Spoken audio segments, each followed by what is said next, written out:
And we're back here at the All Nations Hotel in Richmond for part 2 of the Melbourne Punter Show, or What About the Punters? Oh, come on, Jockey, you got to do better than that. Well, yeah, look, Juppy, on your part 2. Hang on. What about the punters? Wait for something for the punters, Juppy. Just wait for that, Potts, because I am building. I am filled with rage over some of the stuff that's happened over last weekend. Okay, right, so I'm going to tee off with a couple here. I like the sounds of this. This could be good. Off the long run. Should we go out? Off the side screen, Juppy. A couple of us on Twitter contacted Tony Kneebone via Twitter about no settling page in the back of the best bets. It's happened in the racebook in Sydney. It's starting to creep in over here where the settling page is getting smaller and smaller and smaller. The fact that I go to some of these provincial tracks where they have just a black and white copy of best bets and they want to charge me $5 for it, it's a joke. The punters need a settling page. You have pages and pages and pages of corporate bookmaker advertising. I understand you're running a business, best bets, but that's what it's there for. Get the money off the corporates to buy us a settling page. It's not rocket science. The whole back page for settling, please, in both the racebook and best bets. It's a minimum requirement. Don't say it's all digital now, that's bullshit. That's why we still go and buy a book. The other thing that I'm not particularly happy with, boys, is this whole, and I'm a jumps fan. I love the jumps. I'm looking forward to getting to Warrnambool. We've watched the... Because before you go on, Jumpy, because you're going to go on, that's good. It's great. But the settling page issue is really about people that go to the track. So what has happened there is that it's an admission from whoever pays for the race books and the people at Best Bets that their target audience is no longer people that go to the races. Yeah. Their target audience is people that sit at home and have got a computer in front of them with the spreadsheets and they don't care about a settling page. But there are still people that go to the races. Is it that much to ask to just give them a blank page that they can write their bets down in? Like, really? Tony Kneebone came back to this and said there was big fields everywhere on Saturday, so he ran out of space. Tony, you're happy to put a 4-page ad in the middle of best bets every week for some corporate bookmaker of the day, which everyone, as soon as... Go and look at the bin out the front of the newsagent. The first thing everyone does is buy best bets, rip those 4 pages out and throw them in the bin. Just as long as you don't look in front of the newsagents near the tab. No, but they don't have one. But it's the thing. It's not even just the people that go to the track boards. If you're sitting in the pub on a Saturday and you're just writing your bets in the back, then you're having half a dozen bets. It's not. It's not without it. Like the guys from the track. How could you function without a settling page if you're not at the? If you're at the track. It's like it's just. It's not a huge request. It's the most important thing you need, was your settling page. It's not a huge request, right? Then we're doing We're going off again, Jumpy. Well, we've had the resurgence in jumps. I love the jumps. I'm looking forward to getting to Warrnambool. I've watched we've had the couple of hurdles and the staple down there at Hamilton today in the lead up. And then the biggest star we've got in the game, because they've picked an arbitrary date by a body that really is disconnected from what's actually happening in the industry, we're going to lose the biggest star in the game. So bravo Racing Australia. You're an absolute team of mental giants up there. This is what you've given us. The whip rule that's completely unworkable. You're saying that a 955 metre race at Moonee Valley is the same as the 4,000 metre... 5,000. Well, the 4,000 metre walkers flat that we're going to have around here, they might as well put it in the Commonwealth Games, that race. Or the Sydney Cup. James McTominay. Yeah. I think he got 500, didn't he? For 6 whip strikes in the Sydney Cup. It's a 2-mile race and you're treating that the same. Like, I don't know where the logic is there. And then you come there up isn't with... any. Well, of course there isn't.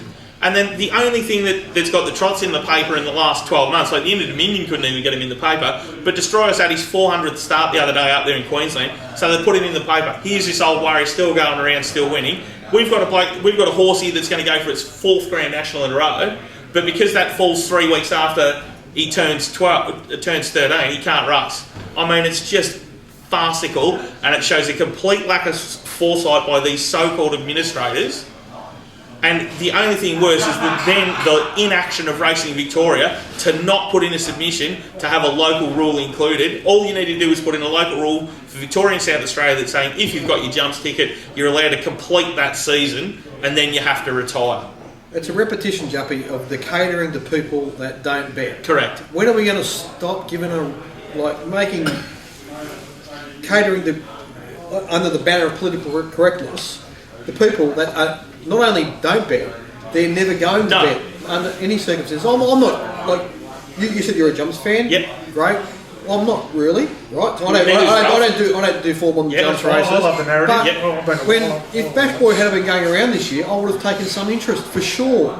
And now I couldn't care less. Well, there's not another jumper that I don't even know. One of the highlights of the racing year last year was when he won at Ballarat with Ruby Walsh. I mean, it was just one of the great racing things to happen in the Melbourne Cup with Prince of Penzance. But that Sunday, was it at Ballarat? Yeah, it was just fantastic. It was one of the great race days. Well, I can remember my wife too. I mean, it's sort of, somewhat connected. When Mustard was still going around, who was probably 13, wasn't he? Every time he ran, my wife was glued to the telly. She just loved watching Mustard go around. So that's the sort of opportunity that's been given up here. There's a lot of people that would have tuned into that race, or those races, if Bash Boy had been involved. My other question is, and you blokes will answer this, I'm sure you'll agree with me. Kieran Maher's a competent trainer, isn't he? He's got some idea about the animal. Best trainers in the country. Right. Well, then why wouldn't you back one of the best trainers in the country who says, I've never had this horse better? That's why they're not listening to the best jockeys about the whip rule. It's just bureaucrats making decisions that affect everyone else, and they're the wrong decisions, So the interesting thing is, what happens to the horse? The horse doesn't disappear off the face of the earth. No, he's going. So he'll go and do some other kind of event. So the horse is still active, doing the same type of things, but it's a missed opportunity for racing, and it becomes an opportunity to get a wider audience for wherever he goes, into eventing or whatever. Yeah. But so, if he wins a gold medal at the Olympics, they'll get thousands of viewers out of it. But then they'll be blowing the trumpet and have a look at our off-the-track program when he should have never been off the track in the first place. I am a little bit disappointed in Ian McDonald and Paul Smith to a lesser extent. They did have the opportunity to give him a couple of runs and maybe take him.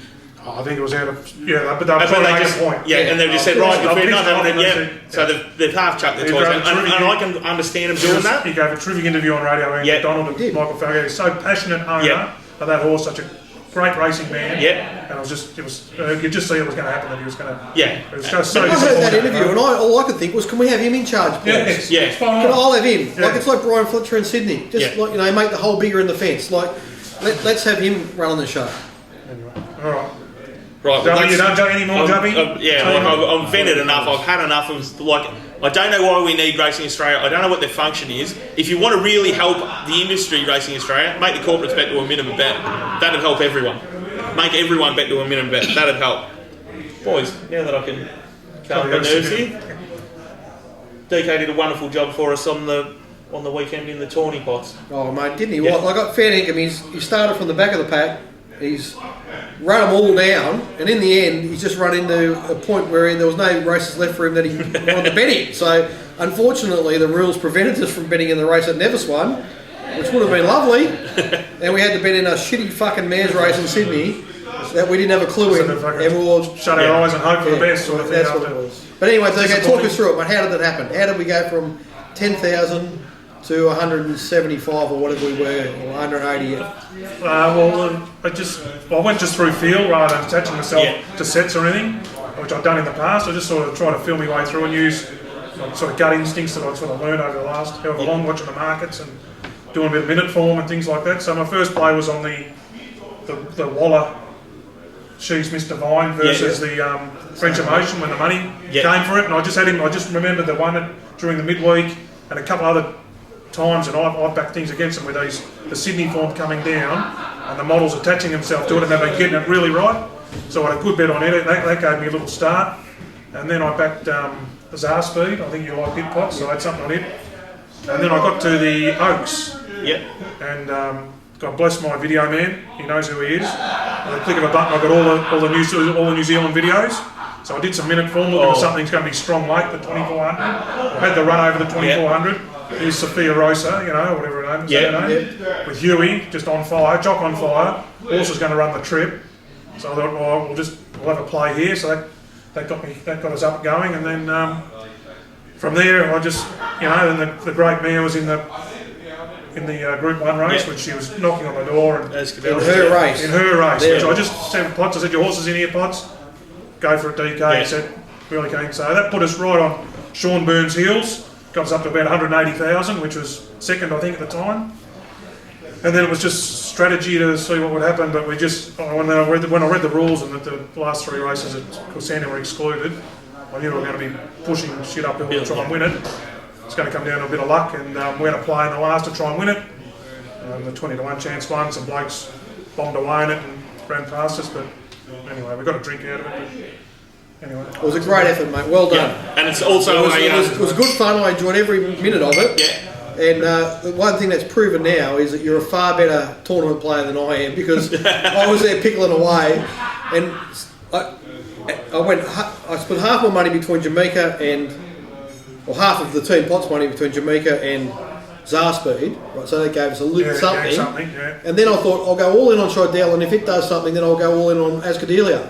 Got the fucking races back to front, didn't I? So, sorry to my punters out there, but honestly, I've got too much else going on the Saturday to do a good job, really. But it's a great concept. I think we might have a little freshen up now and get ready for some of the big tournaments in the spring, but like there's tournaments all the time there that you can, and they're a great way to practice as well. Like you can get into the cheap ones. Yeah. The hardest and smartest minds are playing in that tournament. You need a bit of luck and a bit of strategy, as the boys who shared the prize and went first, second, third, I think they all found the last winner, and that was the key to the day, finding the winner of the last race. So definitely jump on the top better and keep an eye out for the tournaments, because there's always some there to play in. So definitely jump on board and keep an eye on that. Boys, horses and stuff we've noticed over the last week. I've been here, there and everywhere and got a busy week coming up, but there's been some interesting stuff coming out. First thing I want to talk about is the jockeys, the Moody stable jockeys riding freelance. I think it's a really good edge for the punters at the moment, particularly Luke Nolan. So Luke Nolan, he was coming off about 6 or 8 months out. He's come back, just got going, and then Peter Moody's retired. So he's really got he said he's either got to go one way or the other. So he's put his head down and arse up, and so he's riding about 4 or 5 days a week in the bush, and he doesn't make many mistakes at all. And he's a great rider. Yeah. So we're getting access to back old Nolan and all these joints. Yeah, he's going to Pakenham and Cranbourne and these sort of joints. And likewise, say Regan Bayliss, he's really... so Mick Kent's going well at the moment. He's got lots of really good chances in a lot of races.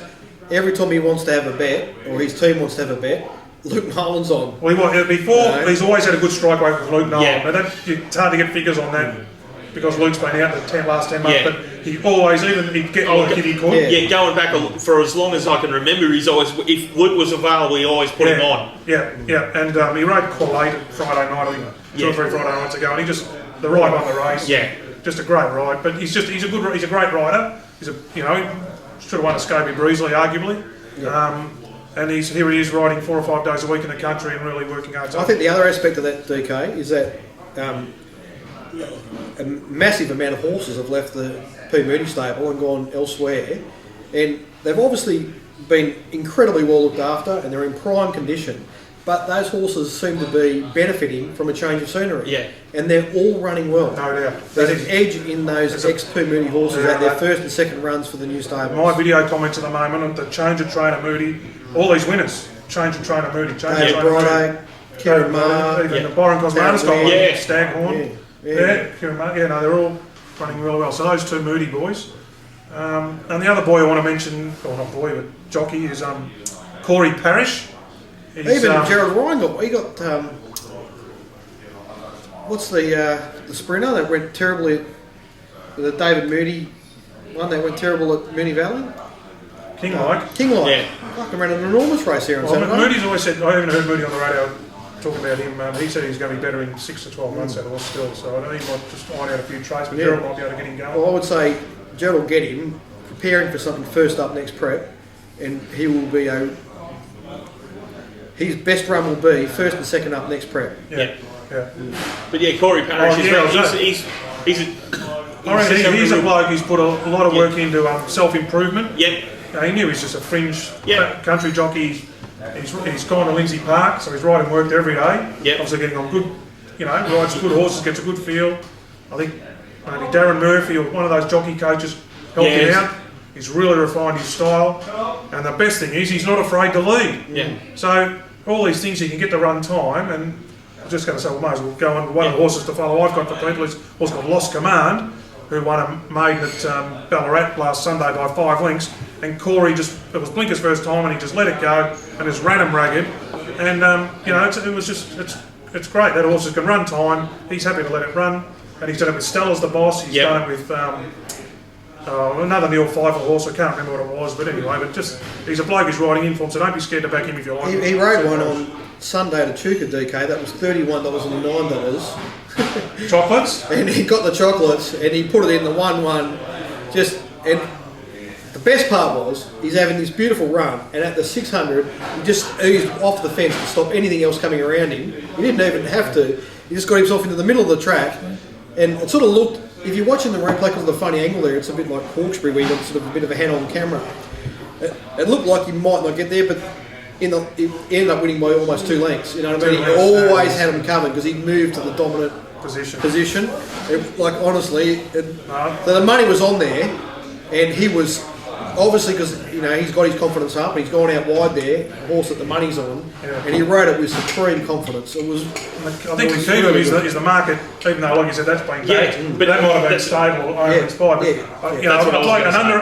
What do we call undervalued jockey in the market. Yeah, that's where the edge is. And there's a big edge in that. No, he's finding everywhere else finds him. And particularly because he's coming to town. Like I think Stella the Boss might have started 6-4 if it had a city jockey on it. I think the fact that it was that trainer with that jockey meant it started, and they bet a much bigger price. Yeah. And the other thing with it is, DK and Potts, the difference between the top and the bottom jockeys in the city compared to the bush is night and day. Like the top jockeys in the like real competent jockeys in the bush compared to some of the ones that you see, you think, how did they actually get round him? Like, it's just night and day, and especially if they're then undervalued by the market, it does give you quite an edge. And he just killed him that day at Lost Commands that day at Ballarat. So from my what about the punters? Something for the punters to follow. I haven't really found one in the last week that I think's rubber stamped, but and I'm not going to tip. I'm going to mention a horse that's undefeated from the Weir stable, Oyuba. Right? I think's a filly that's going to go right through a grade, right? But she's undefeated and she's from that stable, so she's going to be well found. But the horse that's run placing or behind her twice now is Mike and Dessa, ignoring Deja Blue. Mike and Dessa is from the Hay stable. She had a long break, needed to run first up. She ran behind Must Be Mink first up, and then she ran behind Oyuba second up. So she's 3 runs back now. I think Mike and Dessa will be winning races this prep in town, and she could get out to a backable price. So there's something anyway. Something. There's, I think, a horse called, I think it might be Mick Ken and El Nolan, and could be tomorrow at Geelong. Tango Rock. I don't know what price it is. If it's 2's on, forget about it. But don't forget about it. But it should be a moral. I ran by 10-tag Charger, which we liked it. Yeah, and the race has gone big. So the other big. Sorry, I almost forgot. Sorry. Charge in there, DK, but the big issue with Oyuba, or the big point there, was Boy Wonder's first city winner. Yes. Ben Allen. So DK found the Boy Wonder a long time ago before anyone laid eyes on him. And he just keeps getting better. He's got that skill set. I was watching him in the straight on Larkin Soledad yesterday, packing the other day. Just the last 200, trying to kid to it. It's not much of a horse. No. And get it past Valentine's Reward. He just got it home. He just got it home for a kid. He did say on the radio the other day that when he turns 18, he wants to buy a Volkswagen Amarok. Shouldn't be a problem, I don't think. He doesn't Ferrari. It means he has got his head screwed on right. And he said, what would you be doing if you weren't a jockey? He goes, I want to drive a cattle truck. So... more about it in the love. So, and another bloke who... Well, the point is that we're coming into winter. Yeah. When the city claims are at an absolute premium. If the big city stables aren't using this boy, they're crazy. And so they will. Yeah. They always find them. And I would imagine he'll ride a lot of city winners over the coming winter season. And he's also from... You spoke about jockey coaches and people that can help you. Obviously, having Max... as in the camp and being able to just help him out with that sort of stuff's got to make a huge difference. And another bloke that I'm going to give a bit of rap to who's been riding real well lately is Daniel Moore. I did a buckets the other day. He's just going as often as he can. He's keeping his eye in. He's fit. He looks really healthy. He's doing well. He knocked me off. Well, I did back it, but the second horse in the last at Bendigo was absolutely enormous and traded $1.15 and got beat. But he threw it over the line there. He's riding really well. And the break at Mauritius must have done him really well. Or not break, he was riding there, but it done him really well that he came back and really focused in. It's good that the joints who Friedmans and Corstons and that, Yep. rewarding him, putting him on the good stock. Yep. And then he run the Mornington Cup. Yep. There's a ride for you. So lightweight ride. And he unfortunately missed out on the Gara in Sydney like because of circumstances, but just shows you if you get your bum down and work hard. And if you're there, and like what Owen Nolan's doing, if you're just turning up every day and you ride and work, and then you go to the races every day, like and us, like the punt, you just got to keep turning up. Keep turning up. Well, that brings us into the week ahead, and that's something that I'll be doing for the week ahead is turning up. I'm off to Geelong tomorrow, and then Ballarat on Wednesday, and packing them on Thursday, and then cramming on Friday, and then Royal Maui on Saturday. So there's a bit happening. So what have we got? Ballarat on Wednesday. There's a Ballarat meeting Geelong on tomorrow's on Wednesday. a bad meeting. Yeah. Is there? Where are we? Is there a City Metro meeting? No. Oh, no provincial. No, I'm going to the provincials. No, there's a meeting. It's the Owners and Breeders Day at Caulfield on Saturday. Right. Okay. So we're back to Caulfield for the first time in a while. Hashtag breeders. Yeah, hashtag for the breeders. So I'd say my midweek set this week, for those that are interested, will be a combination of Ballarat and Pakenham, yeah. Pakenham night. So we've got a very good record at that Pakenham track, so we'll stick with it.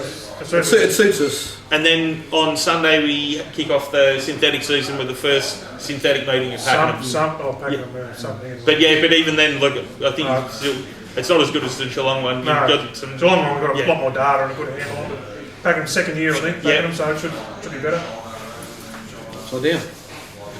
Everything I do for the form, okay, I'm not going to tell the punters everything, right? But I'll tell them something. Everything I do for the form, the winter and tracks like we've had in the last week, at Sandown and everything else, if we're on the synthetic, I just go and do the opposite. You need a completely different kind of horse. It's a different beast, isn't it? But and the market recognises it. Yeah. They just bin them from the turf to the synthetic, and they just markets awake to it. Yeah. But there's still edges there for us once we get into the real depths of winter. Like, can't wait to get out to some of these night meetings on the synthetic. I'll need 2 coats out there, that's for sure. It was nice and cold out there. Thursday night, Jockey. Well done to Hodgie and the rest of them out there at Pakenham for putting us outside on Thursday night. Yeah, I've nearly thawed out. Bit breezy out there, and the bumper crowd they were expecting, I think, must be still waiting to get in. But please, at joints like that, keep the bookies inside. Don't put us outside, especially out there where it's just blowing a dog off a chain. So, as I said to Jockey, you're very lucky you're not next door to the Brasco, so just keep yourself I think the next thing with the bookies rings out the back door. Did any of the punters write in with any book recommendations for us, Jockey? No, and I forgot to actually... you didn't do anything? But something I've got to believe they love chatting about the book, so there's appetite for that out there. So, I'm up to chapter 3 of Patrick Beach. Anything interesting so far? Just Kelvin Hall's just turned up on his front door saying, "Give me 70,000." The crook, the bike. So it's getting interesting, yeah. In fact, that reminds me, I will go through the cupboard this week and pull out some for next week. So we'll be back at some stage next week, depending on. There's 8 I meetings to get remembered another through book between after last week. There's one from an English trainer who's a real. What would you call it? He's like a real betting trainer that didn't care about winning big prize money races. Barney Curley, right? Barney, It's a very good read. That's one for DK down the track. It's setting horses up and 2 years ago or something, didn't he? 12 months or 2 years ago? Yeah, so he had a massive sting back in the 80s or 70s it was, I think, and then he thought through how can I best get the corporates in the current environment, and they decided to do it through multis. So they set up 4 horses and backed them in every combination in every walk-in betting shop in England, and won about, I think it was 3 or 4 million. But there was in the last 2 years. Yeah. But there was the famous Barney Curley story was at a little track where they only race once a year in Ireland called Bellistown, and this was back in the day when what used to happen was the shops weren't networked, and they would call through to the course to hedge the liabilities with the on-course track. So there was one phone at Bellistown.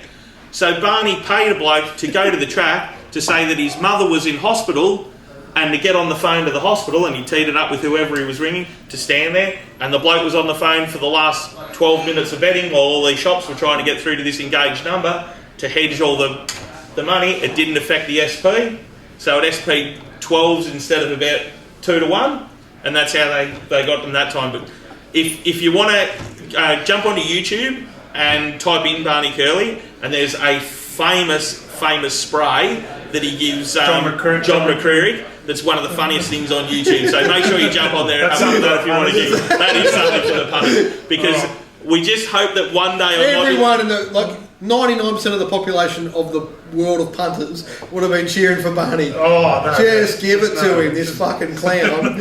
And I hope there might be some chance that one day at one of these meetings, one of the trainers might blow up at Ben Escarpia or Sam Hyland, who are there at Hamilton today, and we might get Bryce. Yeah, Bryce. In fact, he's probably about the $1.40 favourite to blow up at someone like that, especially if there's no sandwiches or he can't get a run. All right, guys. Well, we'll be back at some stage next week with the Punter Show. So make sure you jump on and grab the DK and Pot sets.